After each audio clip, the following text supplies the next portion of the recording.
Assalomu alaykum hammaga. Qadrli obunachilarim. Bugun sizlar bilan xato haqida gaplashamiz. Xato.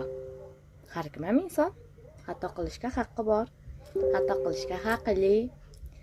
Ammo bitta narsa bor. Nohu tarafi hamma ham o'zini xatosidan xulosa chiqarib dars ola olmaydi. Va bu insonni o'zini hurmatsizligi bo'ladi. Ya'ni o'zini xatosidan o'zi dars ola olmasa va bitta xatoni yana qayta qilsa, u insonda xulosa chiqarish qobiliyati havo bo'lmaylari nolga teng. Nolga teng. Inson yashayverarkan hayot maktabidan dars oladi. Kimdir xato qiladi, kimdir bittada to'g'ri qiladi.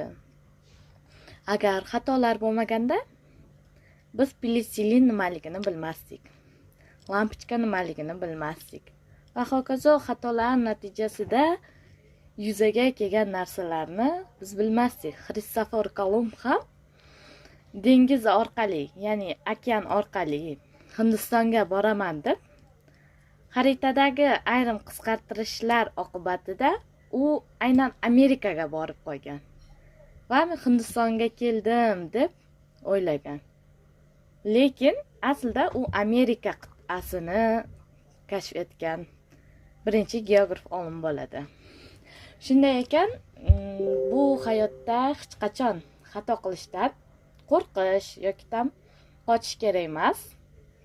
Eng asosiysi xatodan dars olib, yanada kechagi kundan yaxshiroq bo'lib o'qish kerak, izlanish kerak va o'zing ustida ishlashing kerak bo'ladi. Shundagina sen kechagi o'zingdan ko'ra yaxshi natijalarga erishasan.